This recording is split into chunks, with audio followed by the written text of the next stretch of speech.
Meus queridos, é com muita alegria que estou aqui e gostaria de compartilhar o texto de Efésios, capítulo de número 5, do verso de número 15 ao verso de número 21. Efésios, capítulo 5, do verso de número 15 ao verso de número 21.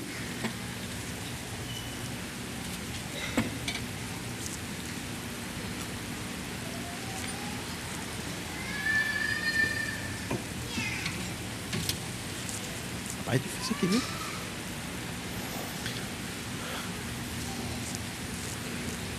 Todos acharam? Graças a Deus. Durante a nossa vida, meus irmãos, nós afirmamos que necessitamos de muitas coisas.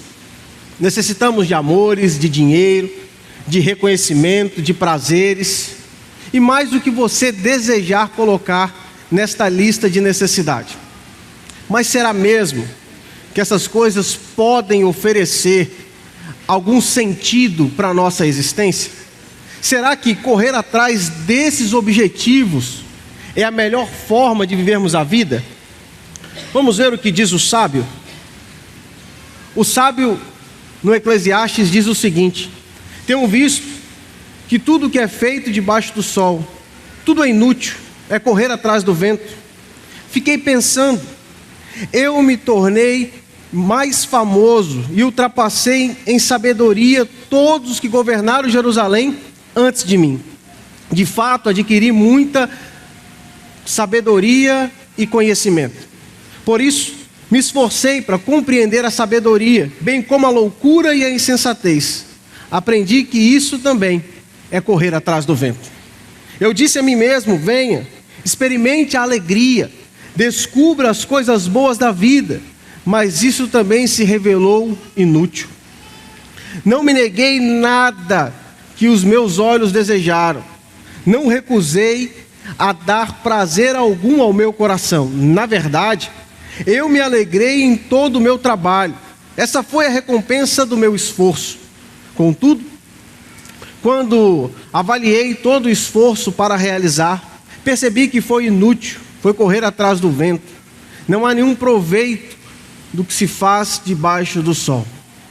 Se o sábio está certo, e acredito que ele esteja, as coisas desse mundo não vão conseguir preencher o vazio do nosso coração. Nem as melhores coisas da terra, ou o melhor estilo de vida possível, vai conseguir dar um sentido real à nossa vida. Como então podemos ver sentido na vida? De que maneira nós podemos nos sentir satisfeitos com o que temos? Qual seria o caminho, ou o melhor caminho, para trilharmos uma vida cristã saudável? Vamos ao texto do apóstolo Paulo e tentar buscar a resposta. Diz assim a palavra do Senhor: tenham cuidado com a maneira como vivem. Não seja como insensatos, mas como sábios, aproveitando ao máximo cada oportunidade, porque os dias são maus. Portanto, não sejam insensatos, mas procurem compreender qual é a vontade do Senhor. Não se embriaguem com vinho que leva à libertinagem, mas sejam cheios com o Espírito, falando entre si com salmos, hinos e cânticos espirituais, cantando e louvando de coração ao Senhor, dando graças constantemente a Deus Pai por todas as coisas, em nome do nosso Senhor Jesus. Sujeitem-se uns aos outros por temor a Cristo. Obrigado, Deus, por sua santa palavra.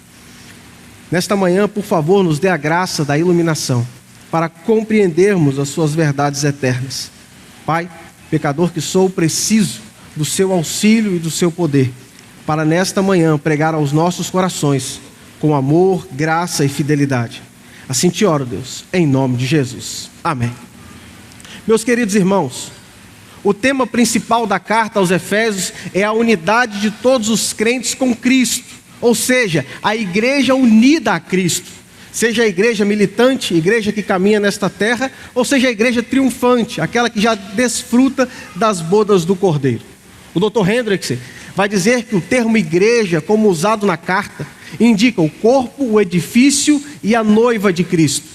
A totalidade daqueles, sejam judeus ou gentios, que foram salvos por meio do sangue de Cristo, Por meio dele, tem um acesso ao Pai em um Espírito. Essa carta, meu querido, ela tem uma divisão natural, onde a primeira parte é mais doutrinária, abordando temas como eleição, redenção, reconciliação, entre outros. Essa primeira parte vai do capítulo 1 ao capítulo de número 3. Já a segunda parte, ela é mais exortativa, mais prática, e é nesta porção prática que nós estamos. O capítulo 4, ele vai dar início às exortações, direcionando o caminho daqueles que já estão unidos a Cristo. Devemos lembrar que a carta aos Efésios foi escrita para uma igreja naquela cidade. A nossa porção, a porção que estamos, ela vai introduzir o seguinte tema: o enchimento do Espírito. Tema que vai ser guiado até o capítulo de número 6, verso de número 9. Esta porção é chamada de a glória das exortações, pois ela vai passear por vários temas e depois vai influenciar no relacionamento matrimonial, paterno e trabalhista. Paulo então olha para a igreja e diz: sejam cheios com o Espírito. E é exatamente isso que todo crente, em todas as épocas, em todos os lugares, precisam ser: cheios do Espírito. Olhe para o texto novamente, por favor.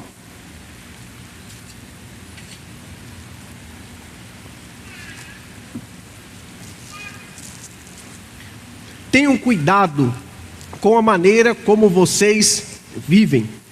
O apóstolo inicia sua exortação abrindo os olhos para a forma com que aquelas pessoas estavam vivendo. Mas essa não é a primeira vez que ele faz isso. Se você olhar para o capítulo 4, verso de número 17, você vai ver o apóstolo dizendo: eu lhes digo, e no Senhor insisto, que não vivam como os gentios, que vivem na imoralidade dos seus pensamentos. Éfeso, meu irmão, era uma cidade próspera, uma das maiores províncias romanas daquela região, uma cidade cosmopolita, que servia quase 200 mil pessoas. Seu templo, consagrado a Diana, deusa da fertilidade, foi uma das maravilhas do mundo antigo. O seu teatro poderia comportar até 24 mil pessoas. Éfeso era bem localizada, badalada e cheia de vida. A cidade era o berço da religiosidade e da cultura. Qualquer um que morasse em Éfeso seria bombardeado pelos prazeres deste mundo. O cristão precisava estar atento ali naquela cidade.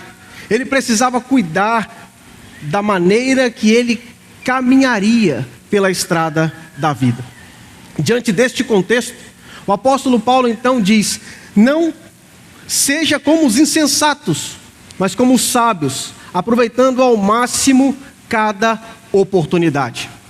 Não seja como os insensatos, mas como o sábio, aproveitando ao máximo cada oportunidade.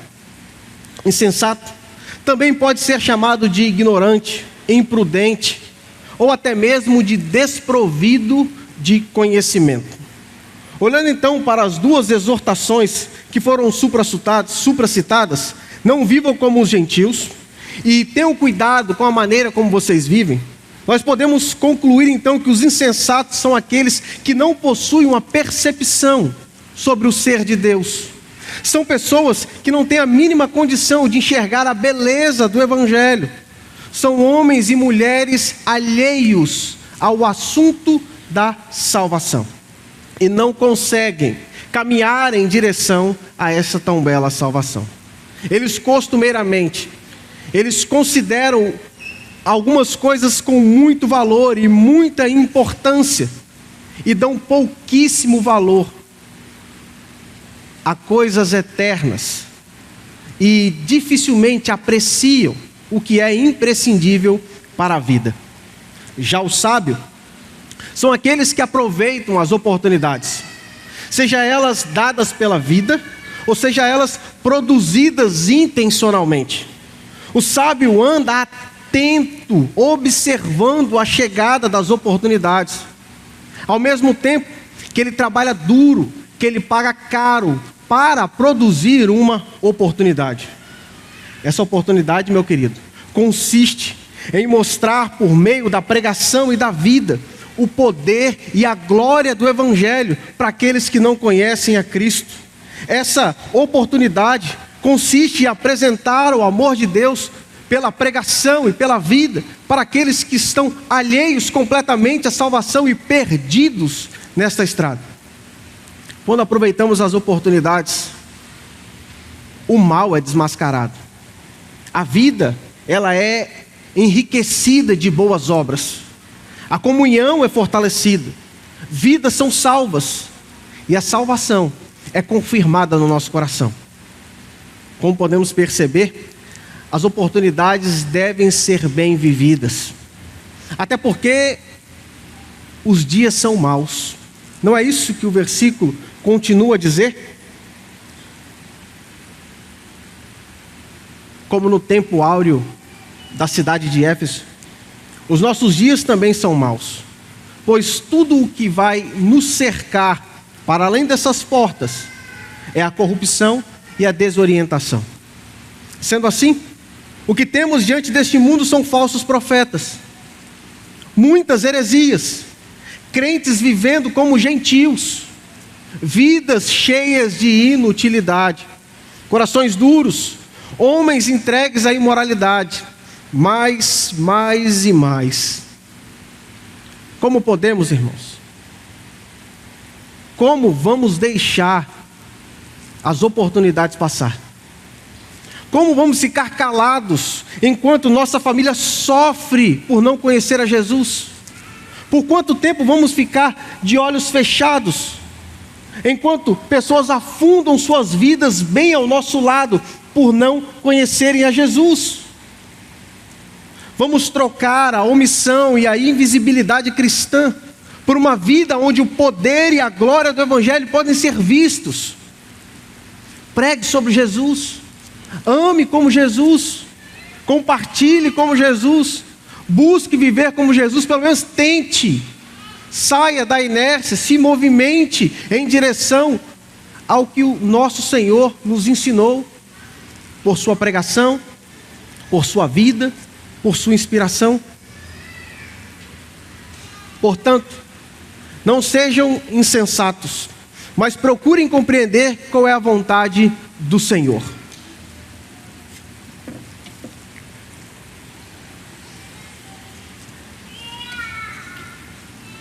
É assim que o texto continua.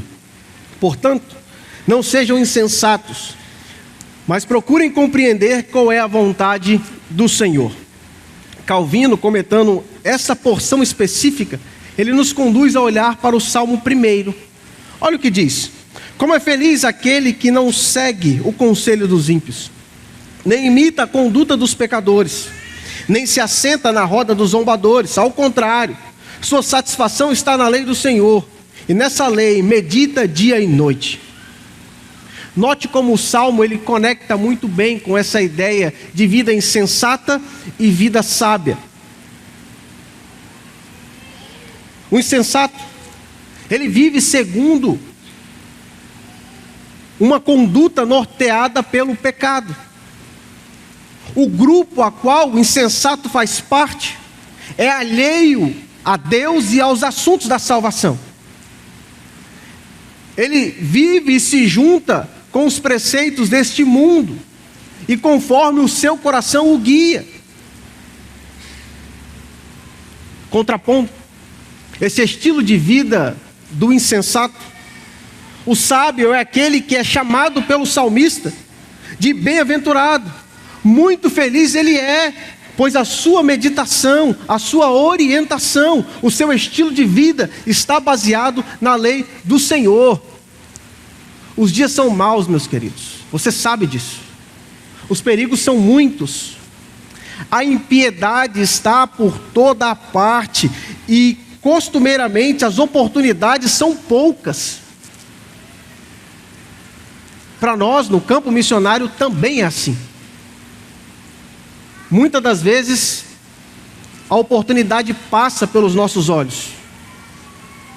O tempo, O tempo parece correr ligeiro demais. E quando nós olhamos à nossa volta, nós percebemos a grande necessidade que há de se pregar e se espalhar o Evangelho de Cristo Jesus. Por isso, não devemos viver como insensatos. A vida do cristão não pode ser tola. Ao contrário, precisamos compreender qual é a vontade do Senhor, pois isso faz parte de uma vida de sabedoria. Compreender a vontade de Deus faz parte de uma vida sábia. Ser sábio não é ser guiado segundo os conselhos dos homens, nem ser guiado pelo próprio coração, tampouco não ser guiado por nada, não ter nenhuma direção. Ser sábio é conhecer a vontade de Deus. Ser sábio é ser guiado única e exclusivamente por sua santa e poderosa palavra. O texto então continua e apresenta para nós o ápice da exortação do apóstolo Paulo. Inspirado por Deus, ele diz: não se embriague com o vinho, que leva à libertinagem, mas sejam cheios com o Espírito. A embriaguez é sinônimo de uma vida insensata, uma vida dissoluta, uma vida tola, pois ela não leva a nada de positivo. A embriaguez não nos coloca em posse de prazeres concretos e duráveis, não gera nenhum conhecimento aproveitável. Ao contrário, a embriaguez conduz à depravação, a calamidades e a prejuízos. Viver nessa prática é uma das mais notáveis falta de bom senso. Lembrando, irmãos, que o texto não está se referindo ao consumo do vinho ou de qualquer outro tipo de bebida alcoólica, mas sim do excesso, do descontrole e da embriaguez, no excesso deste consumo que leva a todos esses males. Algo que precisa ficar claro então é que a intoxicação nunca será um remédio eficaz para os cuidados e as preocupações da nossa vida.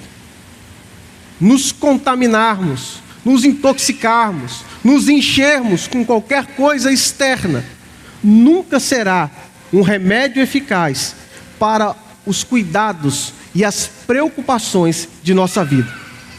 Colocar o álcool como uma válvula de escape será o início da sua queda, assim como buscar ser cheio com qualquer um dos prazeres deste mundo, a fim de receber algum tipo de alívio, será o primeiro passo em direção ao precipício. Da mesma forma, irmãos, que não podemos colocar a nossa paz e a nossa tranquilidade mental nas contas dos remédios. Eles nos darão a rasteira. O real remédio para o combate a uma vida dissoluta é buscar a mais elevada e perfeita fonte de alegria, é ser cheio do Espírito Santo. Esse é o remédio que todo cristão precisa. É isso que todo cristão, em todo tempo, em todas as eras, em qualquer lugar, necessita de maior valor para caminhar por essa vida, ser cheios do Espírito. Pois ser cheios do Espírito, assim nós seremos enriquecidos com tesouros de eternas alegrias, de discernimento e de satisfação. Ser cheios do Espírito aguça a nossa percepção sobre Deus, traz sentido aos assuntos sobre a salvação e nos motiva e impulsiona a viver a fé.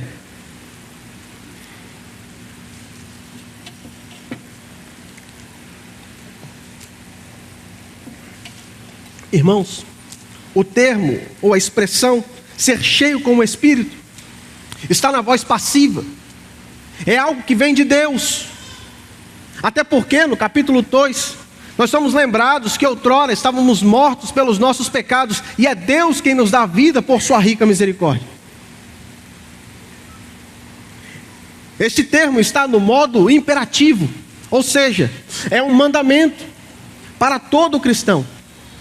Ao mesmo tempo que ser cheio do Espírito é algo que vem primordialmente, em primeiro lugar, da parte de Deus, é dado a todo cristão meios pelos quais ele é capacitado a se tornar mais cheio. Está na forma plural. Não é só para um gueto da igreja.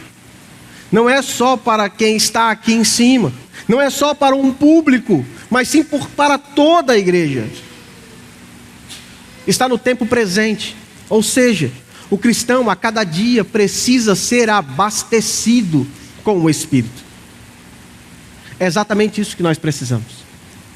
É exatamente isso que todo crente, em todas as épocas e em todos os lugares, precisa: ser cheios do Espírito.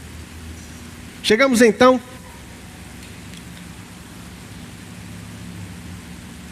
aos últimos versículos.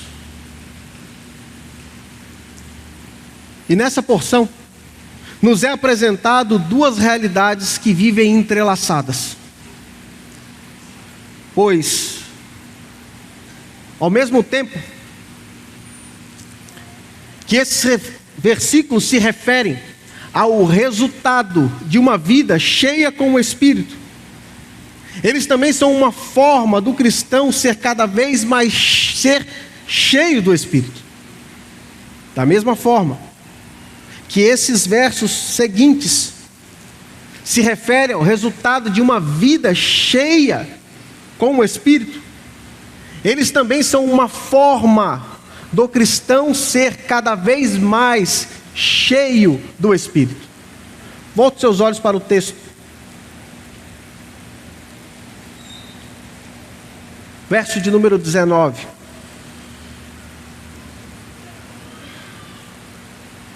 Falando entre si com salmos, hinos e cânticos espirituais. Os salmos se referem ao saltério do Antigo Testamento. Os hinos e cânticos a canções e louvores do Novo Testamento. O ponto aqui é que as verdades enxertadas nesses salmos e hinos e cânticos espirituais não devem ser somente memorizados como algo banal. Você chega aqui no domingo pela manhã ou à noite e repete como massa, sem nem saber o que está fazendo. Mas devem sim ser internalizados na nossa vida. Nossos diálogos precisam conter as verdades nestes salmos. Nossa fala, nossa conduta precisa ser conduzida por elas. Cantando e louvando de todo o coração ao Senhor. O louvor ao Senhor é onde deve estar os nossos olhos. Nosso coração deve cantar de alegria, de gratidão, de gozo, de temor, de honra ao nosso Deus. Nosso coração deve cantar por conta das inúmeras alegrias que temos. Não devemos buscar alegrias passageiras e insensatas neste mundo. Devemos louvar e engrandecer ao nosso Deus por tão grande salvação que Ele tem nos dado. Você se recorda do contexto de Éfeso? Naquela cidade se podia fazer qualquer tipo de negócio. Se podia falar sobre qualquer assunto e de qualquer maneira. Aquele povo não era polido pelas Escrituras. O que habitava neles não eram os salmos, hinos ou cânticos espirituais, mas sim toda a carnalidade e desejo humano. Não é assim que o cristão vive. Então Paulo diz: falem entre si, não como eles. Vivam entre si, não como eles vivem. Que habite dentro de vocês salmos, hinos e cânticos espirituais, e que a vida de vocês seja cantando e louvando ao Deus de sua salvação, dando graças constantemente a Deus Pai por todas as coisas, em nome do nosso Senhor Jesus Cristo. O coração do homem deve ser grato e nós precisamos trabalhar isso, irmãos. Nós recebemos inúmeros e inúmeros benefícios. E nós precisamos enxergar diariamente isso. Precisamos buscar enxergar as bênçãos que o Evangelho tem nos proporcionado no nosso dia, na vida comum. É preciso notar, irmãos, que as bênçãos que Deus nos dá, ou todas as bênçãos que recebemos de nosso Deus, são dadas de forma gratuita, por benevolência, por cuidado e graça. Nós não somos dignos dela. O amor de Deus ao homem concede a ele o que ele nunca poderia conquistar. O amor de Deus ao homem abre os seus olhos de tal maneira que ele passa a enxergar coisas para além desta vida. A idolatria era comum lá em Éfeso. O culto à deusa Diana, feita com prostitutas cultuais. Os rituais a Dionísio, banhado em vinho e libertinagem.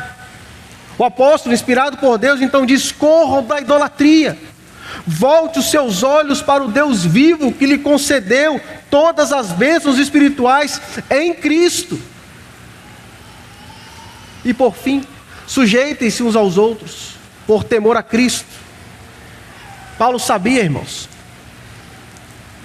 Paulo entendia muito bem que se o corpo se degladiasse, se o corpo brigasse entre si, se a regra do amor fosse deixada de lado, se o segundo mandamento fosse abandonado, as consequências seriam desastrosas. Por isso ele diz, em reverência, em amor e em temor a Cristo, membros do corpo, sujeitem-se uns aos outros também em amor, em cuidado, em suas necessidades, dando força um para o outro. E não é isso que a igreja do século 21 precisa. Não são essas verdades que nós buscamos para a nossa caminhada cristã. É exatamente isso, irmãos, que precisamos. É exatamente isso que todo crente, em todas as épocas, em todos os lugares, precisam. Ser cheios do Espírito. Você vive assim?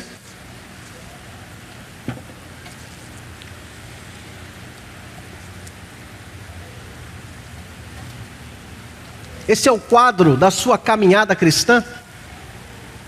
Se a resposta é sim, meu irmão, ou se a resposta é estou tentando, ou se a resposta até mesmo é esse é o meu objetivo. Esta é uma manhã para louvarmos a Deus juntos, para sermos gratos pela maravilhosa graça que alcançou o nosso coração e tem nos sustentado de pé. Temos inúmeros motivos para se alegrar. Hoje, nenhuma condenação mais há para aqueles que estão em Cristo. Hoje temos uma família a qual nós podemos desfrutar, seja ela de sangue, seja ela por causa de Cristo. Hoje, nós temos esperança, que ao sairmos dessas portas, não importa o que aconteça, a nossa realidade é a eternidade aos braços do Pai. Porém, se sua resposta for não, se essa realidade não pertence a você, se você não consegue viver assim, esta é uma manhã de arrependimento. Percebe como nosso Deus é gracioso? Louvamos a Ele quando estamos perto dEle, e quando estamos longe, Ele vem até nós e diz: esta é uma manhã de arrependimento. Essa é uma manhã para deixarmos de preencher o nosso coração com as coisas deste mundo. Esta é uma manhã para abandonarmos o pecado de tentarmos conquistar alegrias passageiras. Esta é uma manhã para voltarmos os nossos olhos a Cristo, deixarmos as tentativas de encher o nosso coração com coisas voláteis que irão sumir. Esta é uma manhã de parar de correr atrás do vento e olhar para o nosso Senhor e Salvador Jesus Cristo. Pois somente Ele traz sentido à nossa existência. Somente Ele pode dar a alegria real e duradoura que o nosso coração necessita e tanto almeja. Somente Jesus pode nos conduzir à paz. Foi isso que Ele fez lá no Calvário. É disso que iremos relembrar. É por isso que o louvamos. Ele é o nosso Senhor e Salvador. Por meio de Cristo, por intermédio de Cristo, por causa de Cristo, é que somos cheios do Espírito. Ao mesmo tempo, capacitados para buscar mais. O sábio está correto, irmãos. Não há dúvida que o mundo e suas paixões não podem trazer sentido para a vida e a existência do homem.